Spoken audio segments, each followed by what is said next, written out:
The Force is with you, young Skywalker. But you are not a Jedi yet. Hey, what up, YouTube fam? It's Dupree, aka Darth Hater, here with some fresh, brand new Star Wars news for you. But before we get into it, don't forget to hit that like and subscribe. And also don't forget to check out my last video, because that greatly helps the channel. So let's get into it. I'm here to talk about my initial thoughts of the first 2 episodes of Star Wars: The Skeleton Crew. We've been waiting for this show, or some of us have been waiting for this show for a good long while now. I knew a lot of people are a little skeptical because this is essentially a kid show, or is marketed as a kid show. You know, it's a different take on Star Wars, a very different take. Kind of have to do that sometimes. Sometimes you have to make the Andors, then you have to make the Mandalorians, and then you have to make the Skeleton Crews. There are so many different parts of Star Wars that are so different and so huge. It's okay for other new toys to play in this sandbox. The premise of the show sounded fresh and pretty unique, and I've been patiently waiting for a couple years now, since this dropped on Disney Plus. And I have to say, I loved every minute of these 2 first episodes. Now, Skeleton Crew isn't a perfect show, but it makes up for its shortcomings with a lot of charm and mystery. What this opening did so far was play into the realms of nostalgia, but in a very, different way. Let's talk about the first 2 episodes. Episode 1 was called This Could Be a Real Venture, and it was directed by John Watts. Episode 2 went way out past the barrier, and that was directed by David Lowery.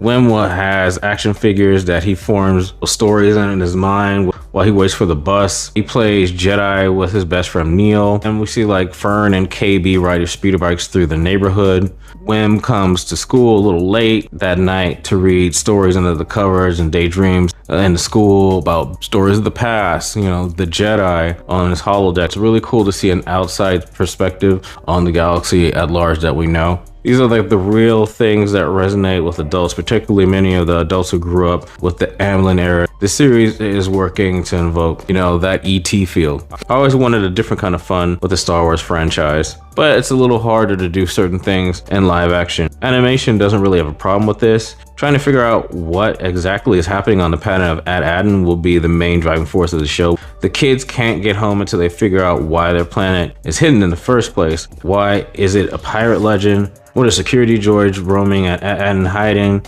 Why haven't the kids ever seen stars before? If the childlike fun isn't hooking you, then this part will keep the adults coming back for sure.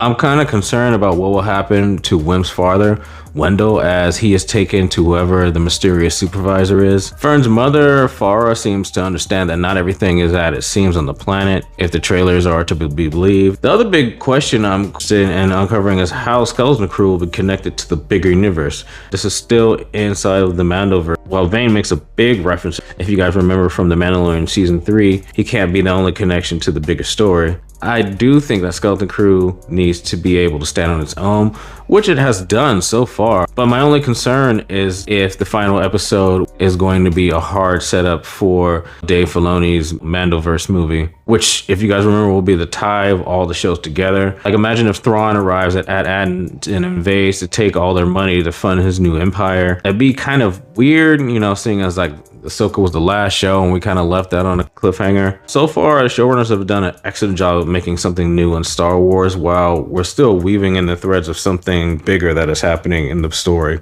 I'm waiting to see how they execute this in the next few episodes. If anything, I just hope KB has more to do in future episodes. She's very much the Tech from the Bad Batch kind of archetype of the group, but she's not as prominent as Tech was in the series, so they gave her a few things to do, but overall though, she's just short of, she's just there, but I'm sure they'll build on her character a little later on.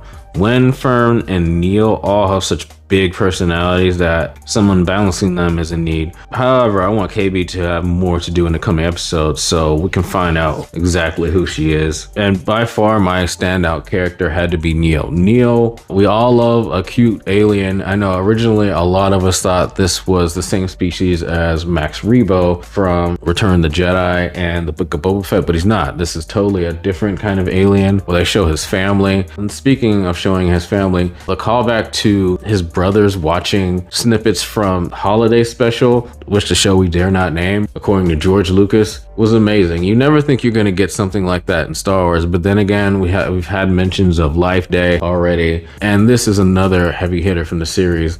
And then the other big one was just the fresh new opening to, A New Hope. Skeleton Crew's take on A New Hope with the Tantive 5, or the Corellian Corvette, floating through space from the pan down of the planet. Such a cool homage. And the other big one that stood out to me, aside from seeing Jaleel White, if you guys remember, who played Urkel in Family Matters, was this little alien right here. This alien that is caged up, that the kids free, is the same species as Fuzzball from Captain EO.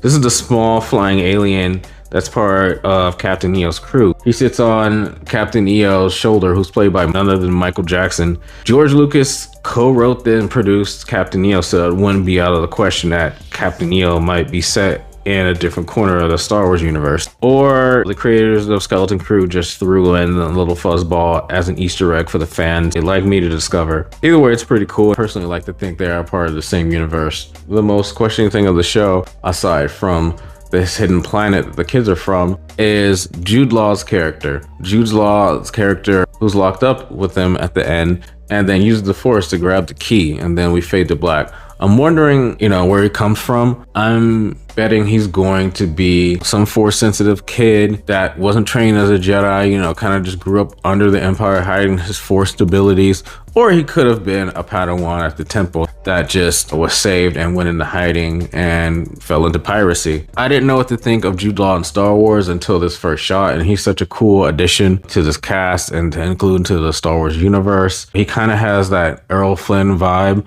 I think that's what they were going for with this. We'll see what kind of character he ends up being, but I'm looking forward to what comes next.